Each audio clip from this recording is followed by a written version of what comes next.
The Three Farmers. Down in the valley there were 3 farms. The owners of these farms had done well. They were rich men. They were also nasty men.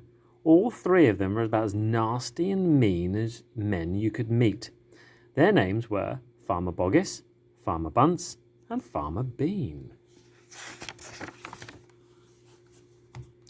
Boggis was a chicken farmer.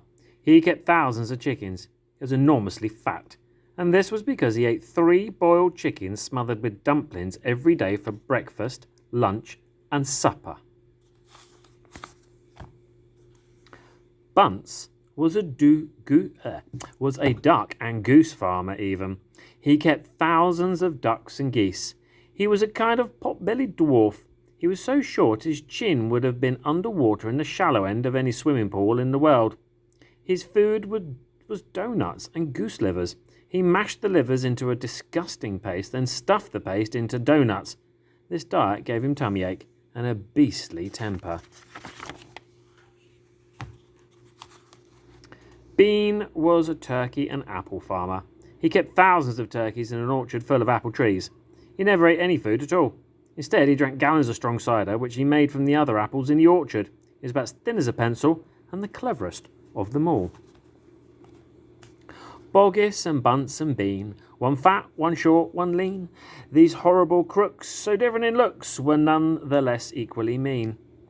That is what the children round about used to sing when they saw them. Who do we have here? On a hill above the valley there was a wood. In the wood was a huge tree. Under the tree there was a hole. And in the hole lived Mr. and Mrs. Fox and their 4 small foxes. Every evening, as soon as it got dark, Mr. Fox would say to Mrs. Fox, "Well, my darling, what shall it be this time? A plump chicken from Boggis's, a duck or a goose from Bunce, or a nice turkey from Bean?" And when Mrs. Fox told him what she wanted, Mr. Fox would creep down into the valley into the darkness of night and help himself. Now, Boggis and Bunce and Bean knew very well what was going on, and it made them wild with rage. They were not men who liked to give away anything. Less still did they like anything to be stolen from them. So every night, each of them would take his shotgun and hide in a dark place, somewhere on his own farm, hoping to catch the robber. But Mr. Fox was too clever for them. He always approached the farm with the wind blowing in his face, and that meant that if any man was lurking in the shadows ahead, the wind would carry the smell of that man to Mr. Fox's nose from far away. Thus, if Mr. Boggis was hiding behind his chicken house number 1, Mr. Fox would smell him out from 50 yards off and quickly change direction, heading for chicken house number 4 at the other end of the farm.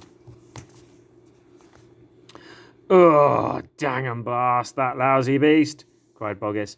"I'd like to rip his guts out," said Bunce. "He must be killed," cried Bean. "But how?" said Boggis. "How on earth shall we catch the blighter?" Bean picked his nose delicately with a long finger. "I have a plan," he said. "You've never had a decent plan yet," said Bunce. "Shut up and listen," said Bean. "Tomorrow night we will all hide just outside the hole where the fox lives, and we will wait there till he comes out. Then, bang, bang, bang!" "Very clever," said Bunce. "But first we will have to find the hole." "Oh, my dear Bunce, I've found it," said the crafty Bean. "It's up in the wood on the hill. It's under a huge tree." "Well, my darling," said Mr. Fox, "what shall it be tonight?" "I think we'll have duck tonight," said Mrs. Fox. "Bring us 2 fat ducks, if you please. 1 for you and me, and 1 for the children." "Ducks it shall be," said Mr. Fox. "Bunce is best." "Now do be careful," said Mrs. Fox.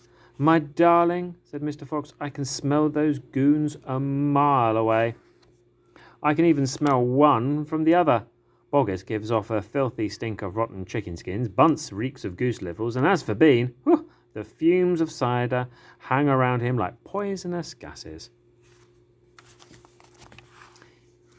"Yes, but don't get careless," said Mrs. Fox. "You know they'll be waiting for you, all 3 of them." "Don't you worry about me," said Mr. Fox. "I'll see you later." But Mr. Fox would not have been quite so cocky had he known exactly where the 3 farmers were waiting for him at the moment. They were just outside the entrance to the hole, each one crouching behind a tree with his gun loaded. And what is more, they had chosen their positions very carefully, making sure the wind was not blowing from them towards the fox's hole. In fact, it was blowing in the opposite direction. There was no chance of them being smelled out. Mr. Fox crept up the dark tunnel to the mouth of the hole. He poked his long, handsome face out into the night air and sniffed once. He moved an inch or two forward and stopped. He sniffed again. He was especially careful when coming out of his hole.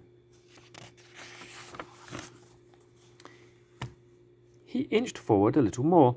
The front half of his body was now open. His black nose twitched from side to side, sniffing and sniffing from the scent of danger. He found none, and he was just about to go trotting forward into the wood when he heard, or thought he heard, a tiny noise, a soft rustling sound, as though someone had moved a foot ever so gently through a patch of dry leaves. Mr. Fox flattened his body against the ground and lay very still. His ears pricked. He waited a long time, but heard nothing. Must be a field mouse, he told himself, or some other small animal. He crept a little further out the hole, and then further still. He was almost right out in the open now. He took a last careful look round. The wood was murky and very still. Somewhere in the sky the moon was shining. Then his sharp eyes caught a glint of something, bright behind a tree. It was a small silver speck of moonlight shining on a polished surface. Mr. Fox lay still, watching it. What on earth could it be? As quick as a whip, great heavens, it was a barrel of a gun! Mr. Fox jumped back into his hole, and at that same instant the entire wood seemed to explode.